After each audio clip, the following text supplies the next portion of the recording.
2015. It's the 4th of July weekend, and yesterday, of course, Saturday, we celebrated the 4th of July, which is Independence Day. And so what I'd like to do today is consider what all that meant and apply the principles of the Declaration of Independence to what we perceive and what we have today in America. And you know, it's looking like we can celebrate the 4th, but we can't celebrate the conditions of our country.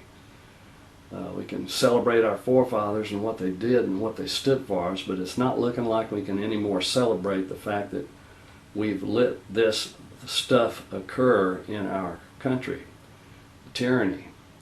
And I will show you and demonstrate to you today how we really have lost everything, and I mean everything, that everything except absolute incarceration and eradication.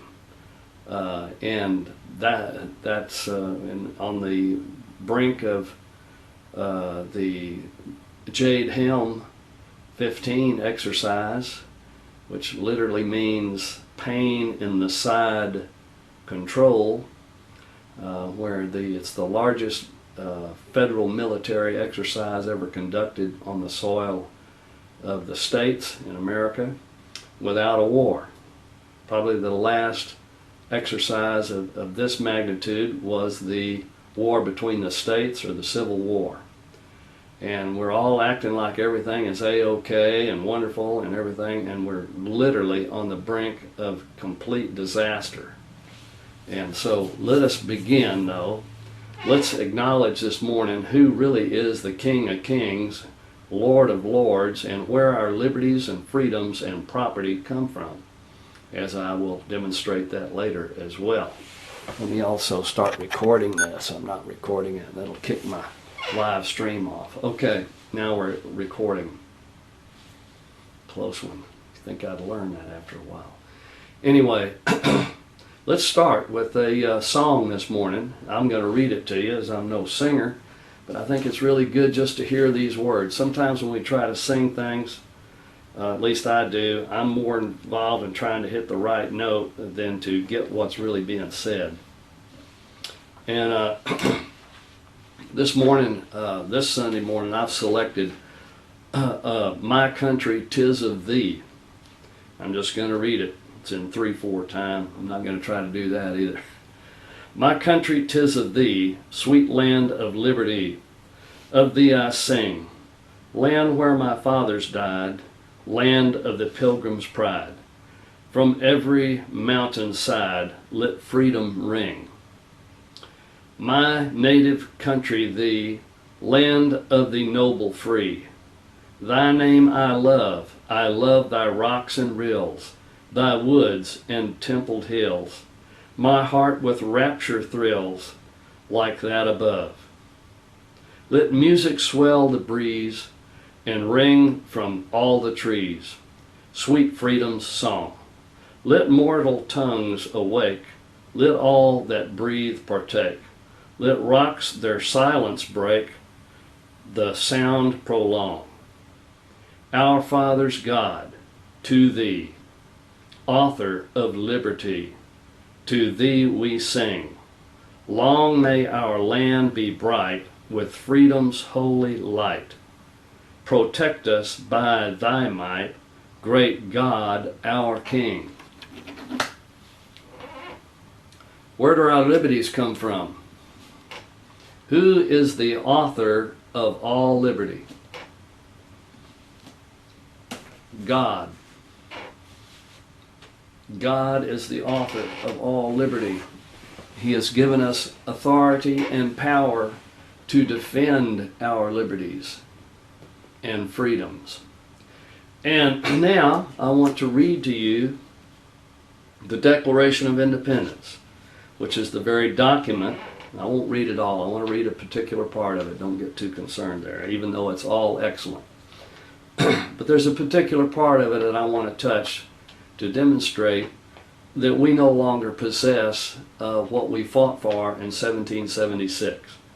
What our forefathers died for, and I don't know about everybody, maybe not everybody has relatives that were actually back then in America fighting the British to have the freedom of religion, get out from unlawful taxes. And I did, however. I've had my own relatives. One that was killed, John Gray, was killed at the Battle of Kings Mountain fighting British lobsterbacks. And I have relatives that came into Texas and got Spanish land grants under the Stephen F. Austin colony. So I have roots in this country. As I told my family yesterday at lunch, we are America. We are the children of the founders. We did all these things. And we are that. We are early America. And that's why we're talking about it today. We're not giving up on this stuff. And I don't care if it annoys everybody in the world. I am America. I am the real Republic of Texas. And I'm going to tell you what this stuff is really based on. And I don't care about any lawyers today. Let me tell you what. I love lawyers, but I've not met very many of them. I don't know that there are many real lawyers in the country. Lawyers today are only taught and trained to process the slaves. The courts have turned into the guardians of tyranny. They dismiss all rightful claims on bogus grounds and inapplicable judicial decisions. The courts are closed to the citizens to actually correct their country. The judicial branch of both the federal government and the state of Texas are closed. If you have a legitimate claim, you've been damaged by a violation of the Constitution, you cannot seek recovery and correction of the law in the courts. They will dismiss you. On one of about 10 or 15, 20, they have plenty of bogus judicial rules of precedent that they can dismiss your case on. The only things that go to court are things that increase the clamp down on your liberties or force annoying antisocial things upon you, like we have just seen recently in the federal courts. The federal courts have thrown out a challenge to unlawful undeclared wars, unlawful taxes on your wages, which is a property tax that they can't do. They've thrown out all kinds of suits against the banking system, the fraudulent currency, all of that. They've thrown all that out. They won't even hear it. They won't take it up. What will they hear? Something about a gay person wanting the state to recognize their sodomite partner. This stuff is out of control, folks. And you see that part of it, but I'm going to show you another part that you've grown accustomed to. You've just accepted general tyranny, and this is why they want you to be looking at other things that are annoying. They pick out things that are annoying, all right, but they're not going to go to the core with you. They don't want to bring up the real core problems, and we're going to touch on those today. Well, let me get to the Declaration of Independence. Here it says, in Congress, July the 4th, 1776, the unanimous declaration of the 13 United States of America. We hold these, I've skipped the first paragraph, I'm reading the second paragraph. I'm going to probably read a good bit of that, and then that's all I'm going to read. We hold these, and this is Thomas Jefferson who wrote this, and that's important who wrote it, and we're going to find out the source of his ideas here. We're going to go to the real source. Thomas Jefferson is not the source of these ideas. He is just, he's reiterating them. We're going to go to the source. We hold these truths to be self-evident, that all men are created equal, that they are endowed by their Creator with certain unalienable rights, that among these are life, liberty, and the pursuit of happiness, that to secure these rights, governments are instituted among men, deriving their just powers from the consent of the governed, that whenever any form of government becomes destructive of these ends, it is the right of the people to alter or to abolish it, and to institute new government, laying its foundation on such principles and organizing its powers in such forms as to them shall seem most likely to affect their safety and happiness. Okay. What are some of these rights that are inalienable? I will quickly, I forgot to get one book, I have written this. We need to look at what is inalienable. What does inalienable really mean?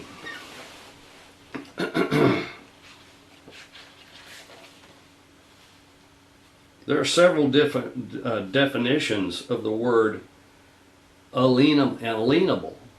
What is the root word here of, let me go to this. What is the root word of inalienable? It is alien. You hear the word a lot today. They call it alien. You know, we're all talking about aliens and illegal aliens, and then space aliens and all of that, but we don't talk about what, you rarely hear it. Only in law do you hear much with the term alien.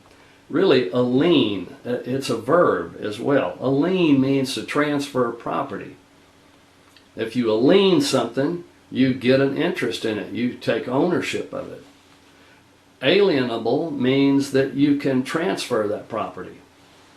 And if it's unalienable, it means it's not capable of being transferred.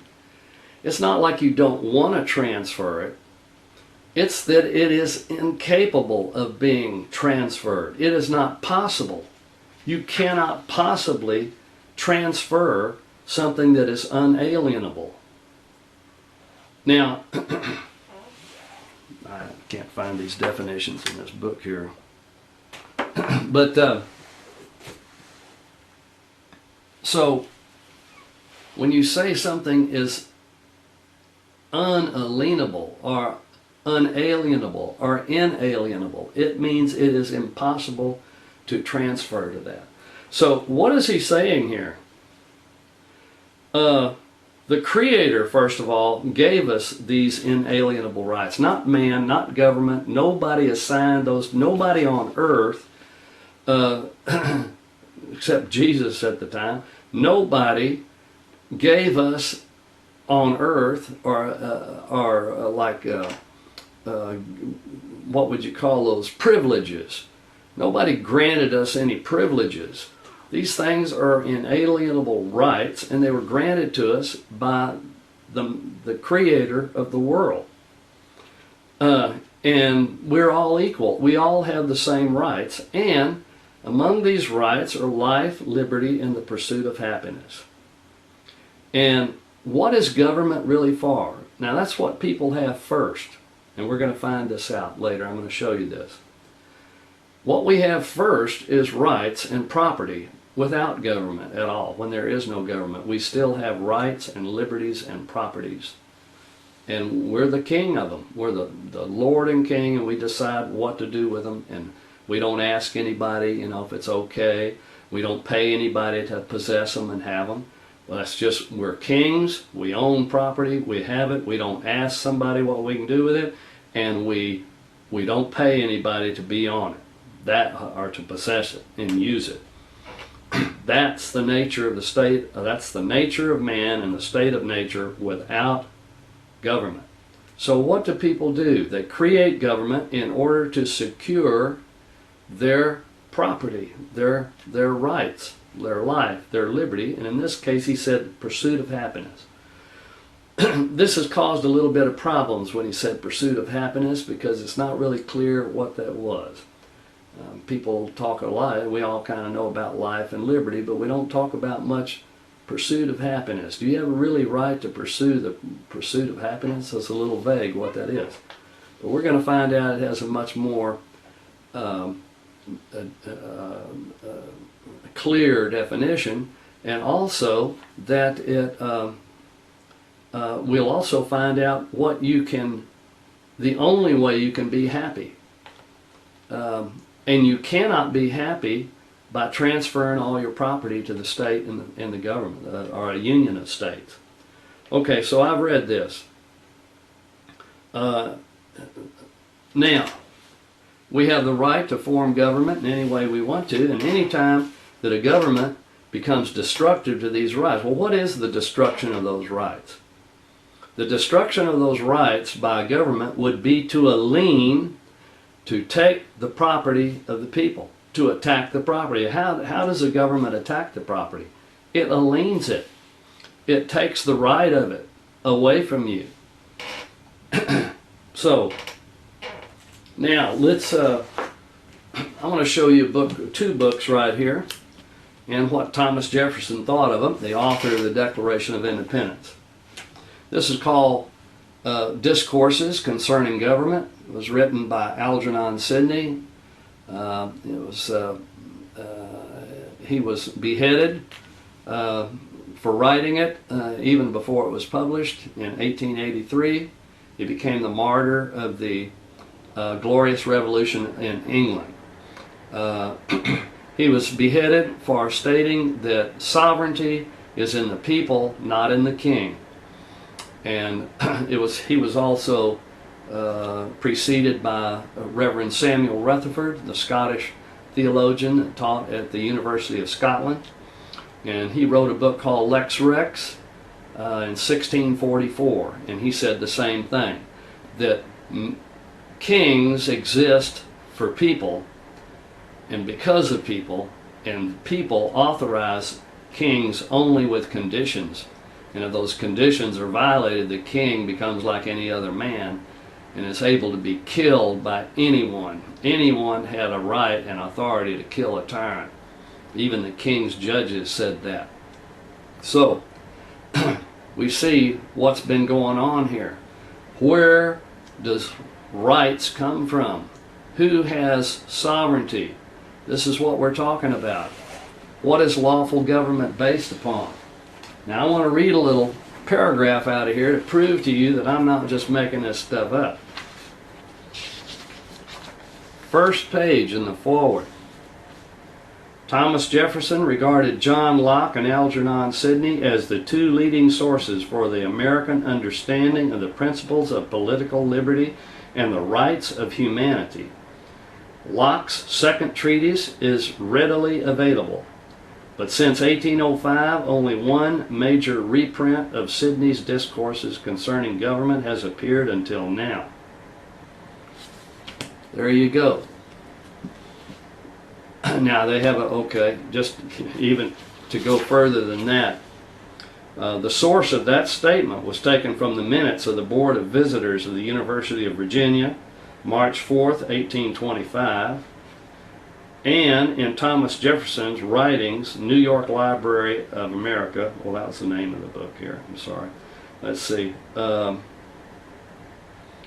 yeah, it came from a book that copied from the Board of Visitors, and anyway, that's the source of that statement.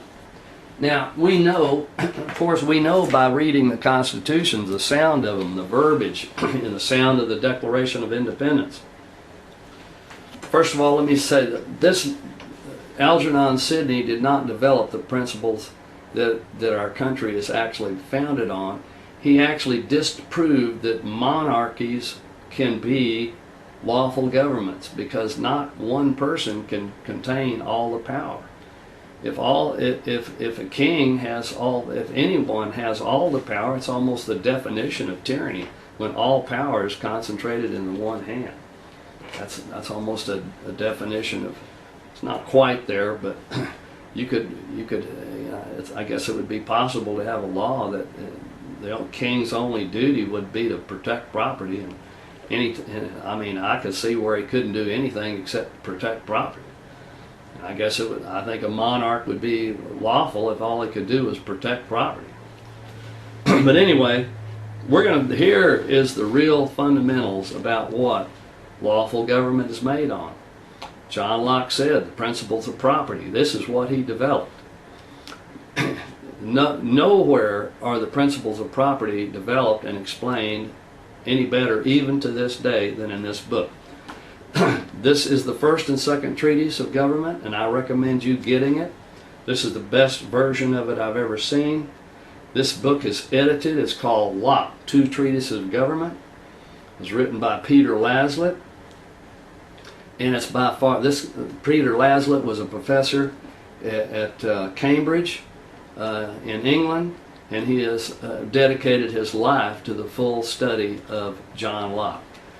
Thank you, Mr. Laslett. Now in here, and I'm going to show you the size, if you want to be really a powerful individual on the order of Thomas Jefferson, then you need to read this much material. Every constitution of every state in our union is based, and the federal government itself is based on this material right here. You're going to find out what it all means by reading that right there.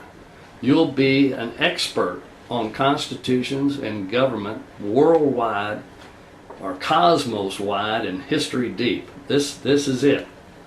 Now I'm going to read you the part where we can see a direct correlation to what Thomas Jefferson was talking about in the Declaration of Independence.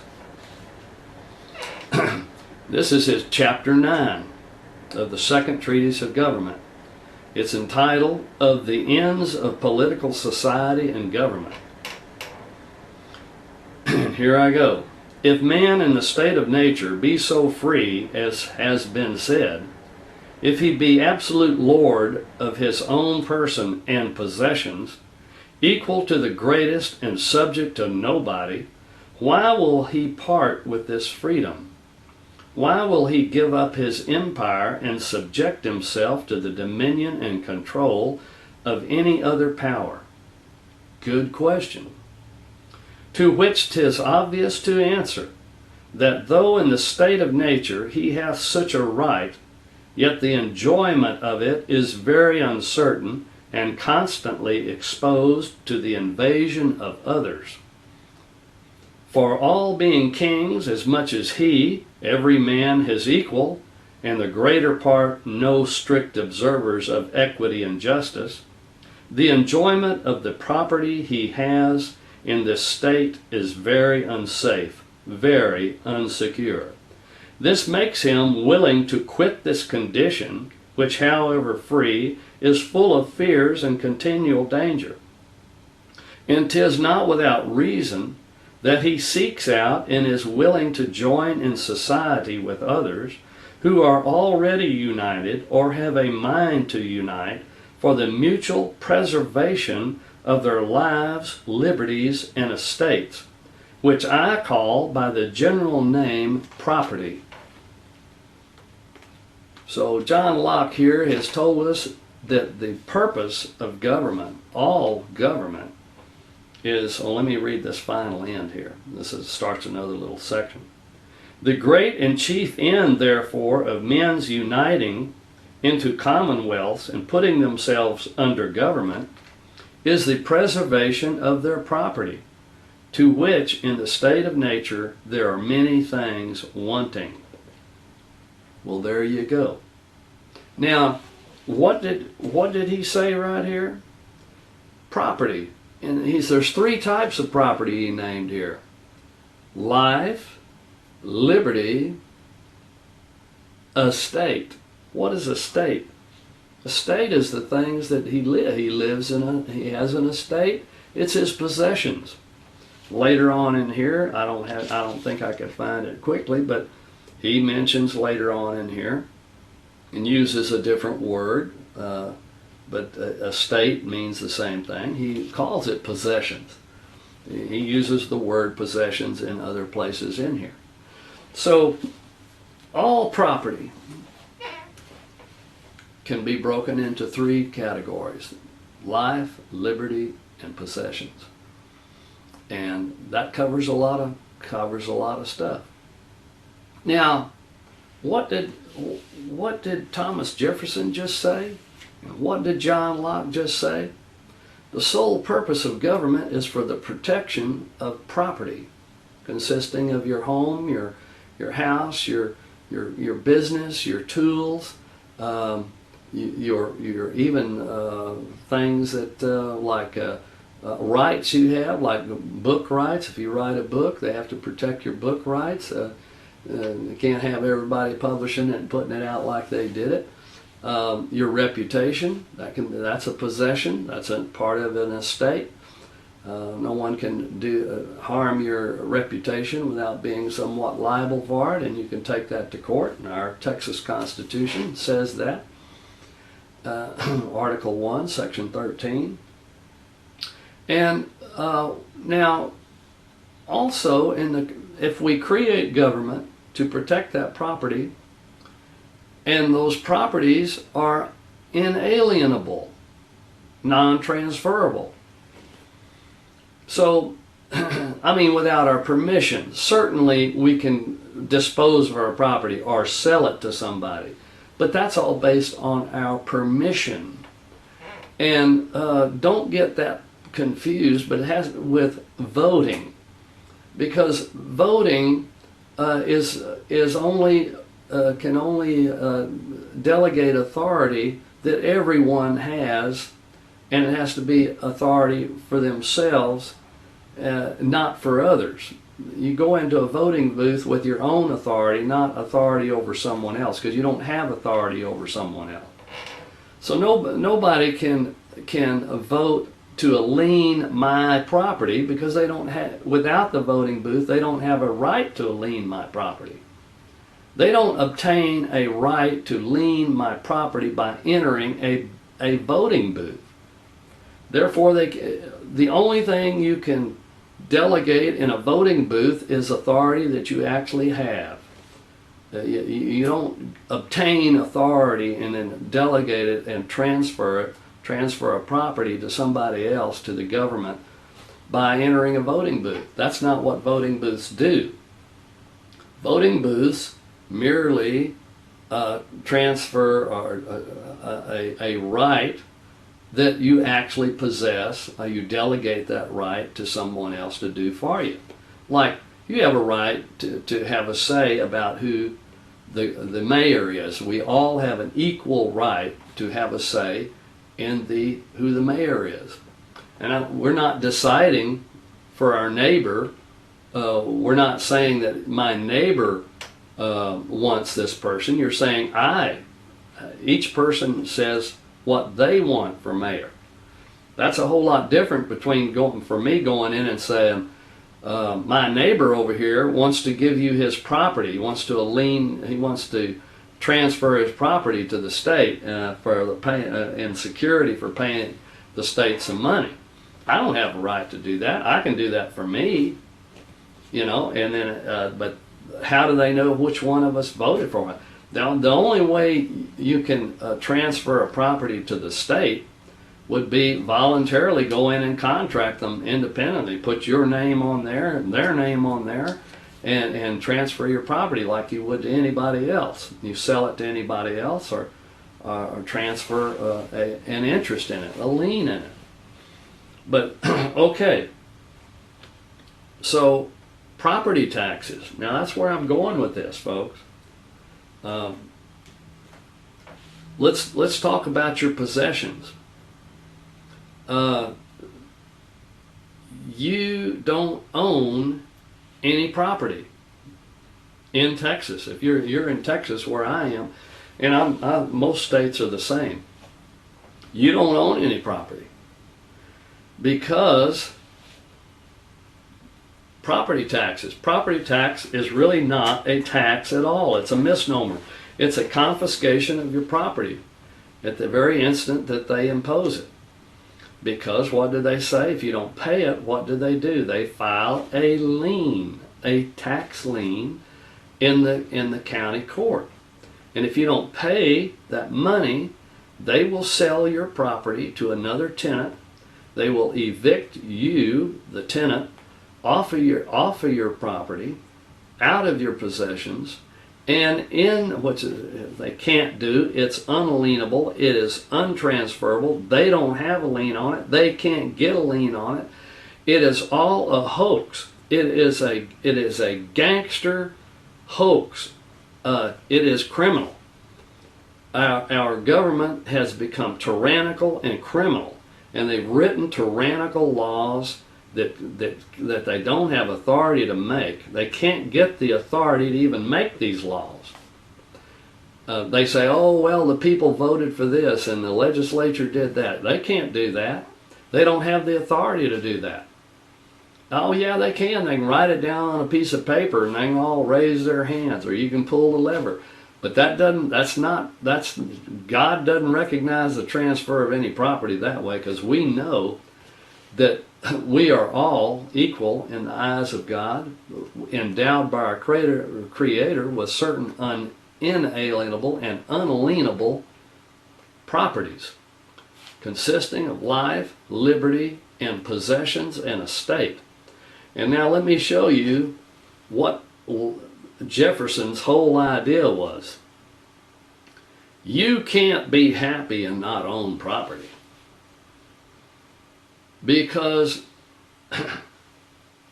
Mr. Locke also has a chapter in here called Of Slavery in the second treatise. Well, guess what the definition of slavery is? A slave is a person who owns no property. That's actually what a slave is. He owns no property, consisting of his life, his liberty, or possessions. He is dependent on others for his life, liberty, and possessions. That is what we have all become in the United States of America and in every state of the Union, and I will demonstrate this. We've already talked about property taxes. If you are paying property taxes and your state is claiming they have a right to force you to pay money to them annually, a rent, in order for you to continue to live in your home and to have your business and to keep your products and inventory and tools and all that, the things you make a living with. If they're charging you for that with the threat of taking all that, if you don't pay them, then you don't own any property, and they've confiscated it, and you're a tenant. A tenant slave. Now, not quite the full definition of slave, because you might have some, let's say, okay, maybe you have some other properties. Well, let's just consider what other properties would you have? Your life, right? Okay, let's talk about the concept of sovereign immunity. State of Texas claims to have sovereign immunity, and they claim to have waived some of it, like the kings used to do. See, this is something the kings did. The kings claimed to have absolute sovereign immunity. Why? Why did they claim that? Because they claimed to have owned all the property. See, this is what we're going on. We're going right back to all this old ancient stuff. Going right back to that. Algernon Sidney, the Discourses of Government, and Reverend Samuel Rutherford. Where's his book here? I got it in here somewhere. Anyway, and what is he saying? He's saying, I own the property. That's the king. The king owns all the property. He even owns the courts, and you can't sue the king without his permission. He can kill you and kill your family and not be liable for it, because he owns the court, and he's not going to let you sue him unless he gives you permission. Waives some of his absolute sovereign immunity that he obtained from God. over all the people and everything, because God instituted the office of king, and therefore no man has a right to challenge God's authority in the king. That's what all that stuff was about. Well, it's Reverend Samuel Rutherford and his Lex Rex challenged that whole thing and proved that was malarkey.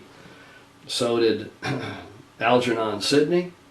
Look at the thickness of that book, and he goes from pretty much the dawn of man in the history of kings and monarchs, and proved that it is the most bloody and undeserved and unwholesome. And he proved that the king, the idea of a monarch, was even unhealthy for the monarchs. It's wicked. It's wickedness. And so they disproved the idea that God gave authority to the kings because, and they used Scripture. Don't think they didn't use Scripture. They went to the Old Testament to prove that David wouldn't kill Saul because of King Saul, because the people, he was still king under the people, even though God had essentially already anointed David the king. David wouldn't kill Saul because the people still acknowledged him as king. And so this is proven. And that, from that,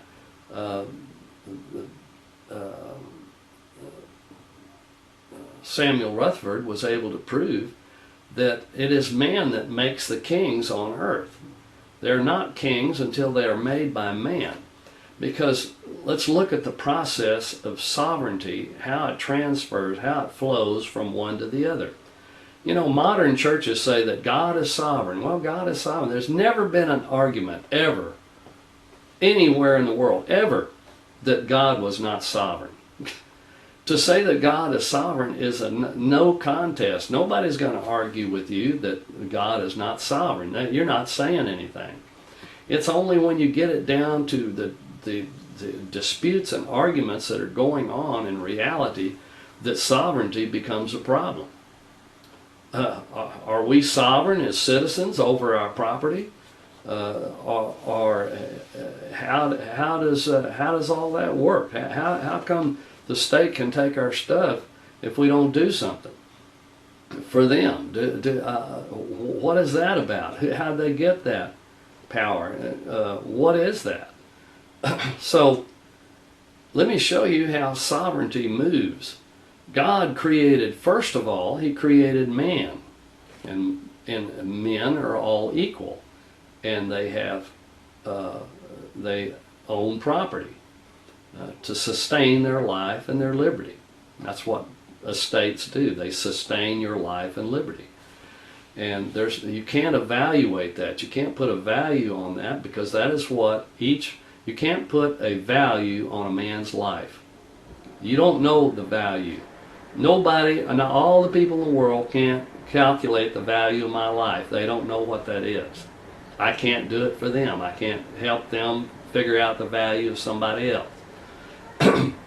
Now, likewise, each person owns property, and whatever property that is, no matter how well they do at it or whatever, but property is what sustains their life. Now, you can't figure out the value of their property that sustains their life either, for the same reason, because you don't know what they intend to do with it, what their vision was for it, how important that is to the whole scheme of society and things. You don't know that. No one can figure that out. Not in reality. We can all pretend, well, you know, they sold that over there for that, and they sold that. That's not the value of anything. That's just you fumbling around and stumbling around. That's no true value of anything. Oh yeah, it's kind of guessing around compared to everything else, but who are you to figure all that out? Who is the state? That's all malarkey. That's the falsehoods.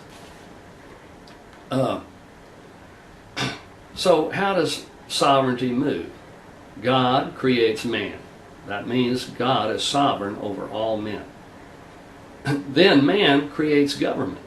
What for? He creates it to protect his property. He doesn't transfer. He doesn't lien his property to government. That's absurd. Samuel Adams said that. It's the greatest absurdity of mankind that he would create a government for the protection of his property and turn around and alienate all of his property to the government in order to protect those properties. It's absurd to lose your property to create a government to protect your property. You lost your property in the process of protecting it. That's absurdity. No man in his right mind does that. That's what we're talking about. Our government has turned into an absurdity that no man in his right mind would create in the form that it's in. And in by law. There are laws that have established this tyranny. There are laws that have taken possession of your property and made you a slave. So now, God made man, man made government. So who, in a man, each individual had to be sovereign over his stuff in order to create a government that had any authority at all. So individuals are sovereign. And individuals have the power to unmake government, just like they made government. They can unmake them, even if the government doesn't do anything wrong. They can decide to unmake them. And let's say if they change their form by law without amendments, that the people have said the only way you can change the government is by amendment. If they change it without an amendment, they've actually altered the government without your permission. It's not even a government that you've authorized. So they've dissolved the government that you authorized. And they pretend to sit in the same government, but when they do that, you see, they're sitting in a government that you didn't make, so they don't have authority. Nobody authorized the form of government that we have in Texas any longer, and no one authorized the government that we have in Washington, D.C. any longer. That stuff's gone. It's another government, and you didn't authorize it. Why? Because they changed the form of it by law without amendments. I'm not going to go into any examples of that. I've done that earlier in other places. But I want to keep going on this idea. So sovereign immunity. Now I'm going to give you a verbal description of sovereign immunity so you know what it is. I'm going to give you a restatement of what it really is. It is the presumed power that the state can harm your life, the life of every citizen, even unto death, to take, destroy, and convert your property of every kind, with or without intent, without judicial recourse, unless waived by statute or congressional resolution prior to suit. That's what it is. They can kill you, they can kill your wife, they can kill your children, they can do that. And you don't have a right to seek judicial remedy of any kind unless they waive it by statute or congressional resolution. It's the same kingly thing.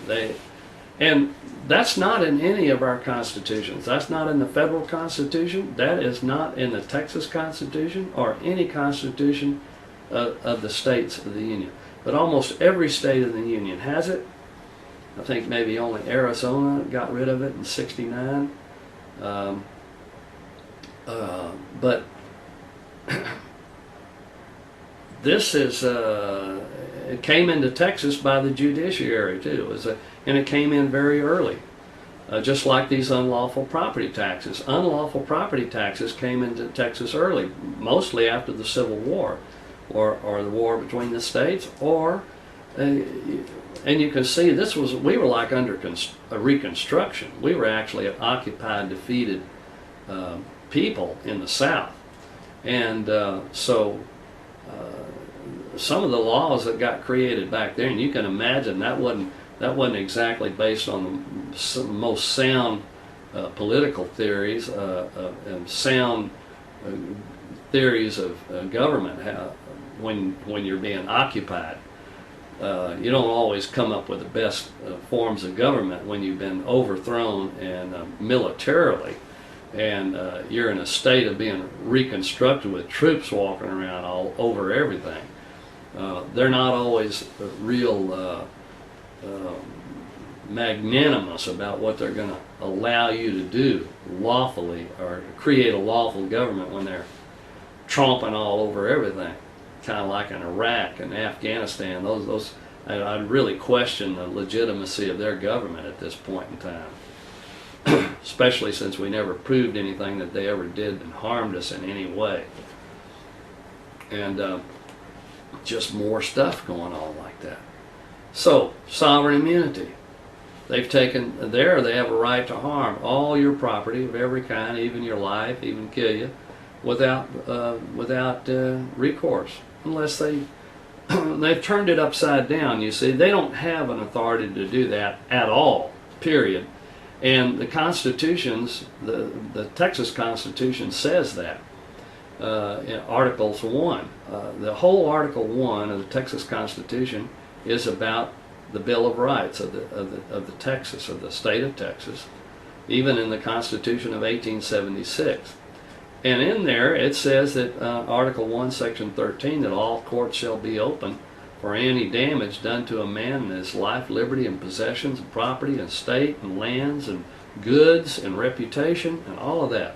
You can take that to court. Nobody says you can't.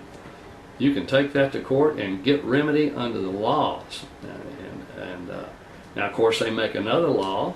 It was called the Texas Tort Claims Act. And well, first of all, they had a ruling under Hosner versus DeYoung, and they said that you can't sue the state of Texas without its permission. That was in 1847, I think. That was after it became a state. And and they did that without a citation of any law whatsoever. No constitutional provision, no case law, no statute, no nothing. They just said you just can't do that. So that's where the Supreme Court of Texas made one of their first bumbling, stumbling, idiot errors, was to reduce us to under a tyranny under the concept of sovereign immunity. And then the funny thing about it, to show you how perverted the courts still are, the same Supreme Court in the following year, 1848, had another case called Hodges versus McMillan. And in that case, they said that no rights can be taken from a person, that the citizen is sovereign, and they have all these rights, and nothing can be presumed against their rights unless specifically and explicitly stated in the fundamental law of the land or the Constitution. So actually that sovereign immunity in Texas in all reality was overturned the very following year in Hodges versus McMillan. But even today, the courts don't recognize Hodges versus McMillan as doing that. So they stay under Hosner versus DeYoung, and they take all your property. They can harm you in any way. I've seen it. You can go to postwtc.com and see all that and how it works. It's ridiculous, and then they do that. And the United States has the same thing. The federal government has that same thing. They just adopted that kind of thing, and no lawyers can show really where that comes from in the either Constitution. No law. But they've done it. They've managed to do it, and what that really is, they managed to dissolve and destroy your constitutions, and the union it made, and the state that we've made here in Texas. And so you don't have your life. That's been alienated.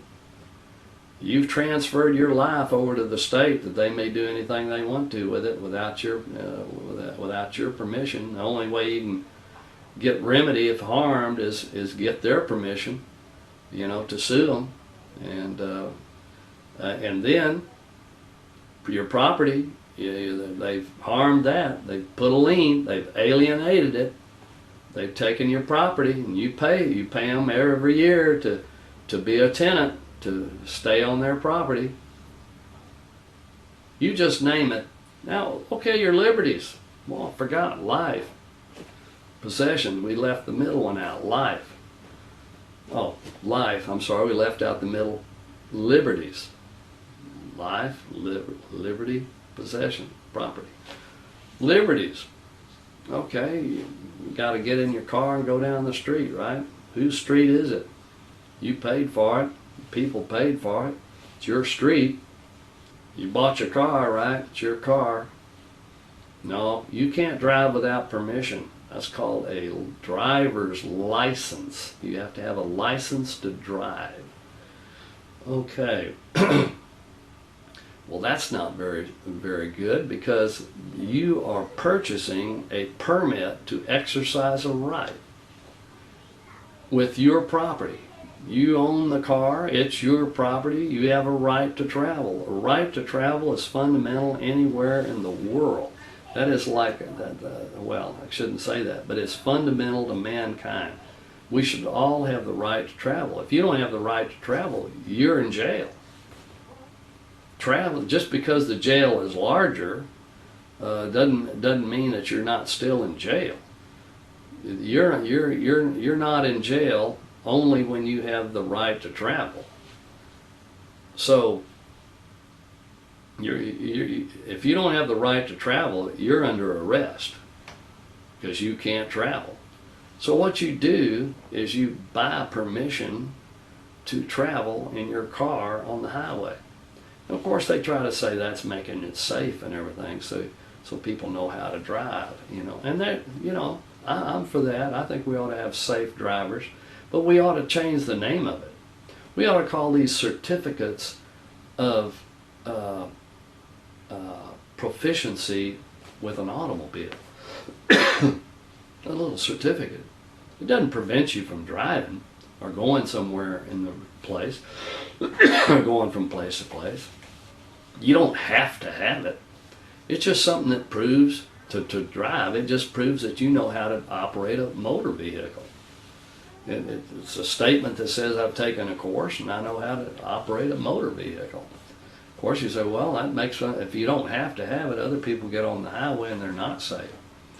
Well, we have laws that take care of that. If you harm somebody by driving a vehicle, you're in serious trouble, because you really will lose all your property to them, your car and everything else.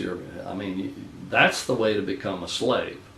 There's only one way to become a real slave legally, and that is for you to do horrible harm to somebody else, that the repair of that harm makes you a slave, because you can't pay it. You have to work it off, and you have to give up your stuff. So you don't want to be harming people. You see, that's a bad thing. Don't be harming people.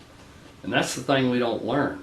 As slaves, we don't learn our true responsibility and how important it is. And that's why you see these riots and things over silly things, and disrespect for the law and police and things like that. You see that because we're all slaves. We're all owned by the state. So we just look at each other as state property. They look at other people's business as state property.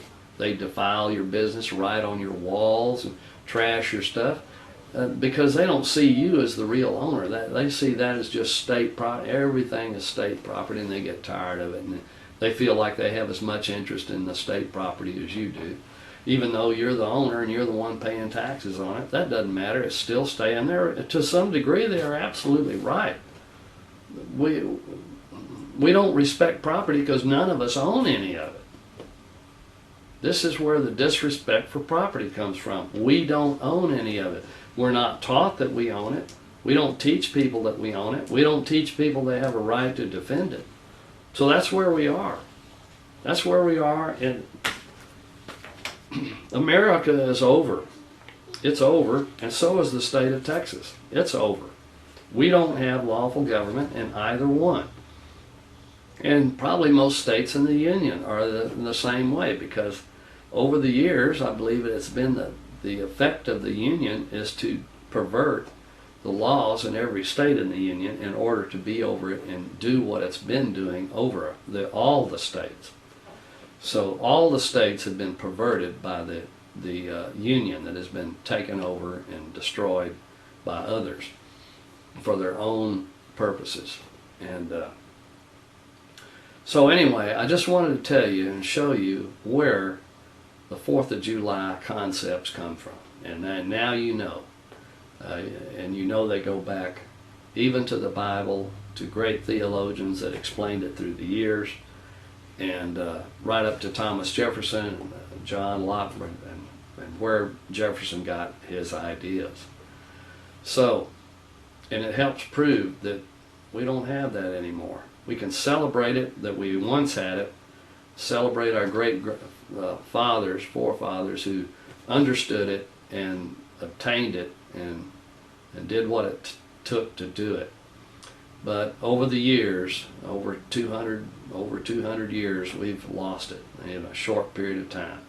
Oh yeah, we still have guys in black robes and troops stomping around, police and courts and all that, grocery stores. Yeah, but that's not what we're talking about here. It didn't say anything about groceries and hairdos and TV and games and sports and football and baseball. All that stuff it has nothing to do with it. And ultimately, you will not be happy at the baseball game if you don't own property of any kind, and you can be harmed to any extent without recourse. You ain't going to be happy at a football game or at the grocery store or anywhere else. That's unhappiness. You can't go to Cancun for the weekend and come back happy if you don't own property. I'm just telling you, this thing is shutting down. And when they're moving troops around all over the country, they know something you don't. They're doing something you're not prepared for, and you better start thinking about all this stuff.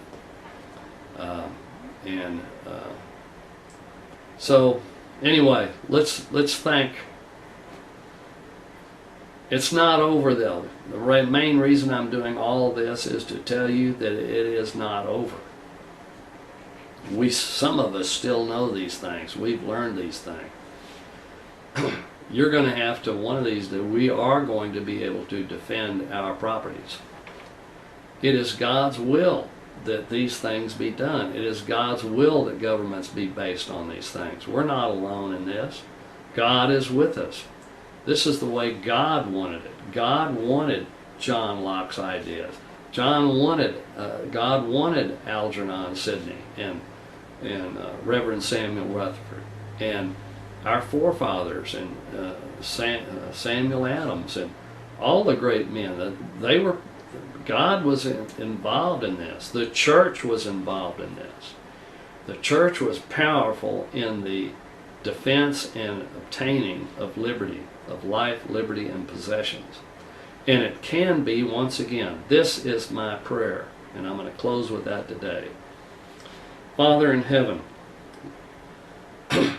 with your Son sitting at your right hand on the throne in heaven, we ask that you are the mediator between God and man, and that you can intervene in the world and the affairs of men.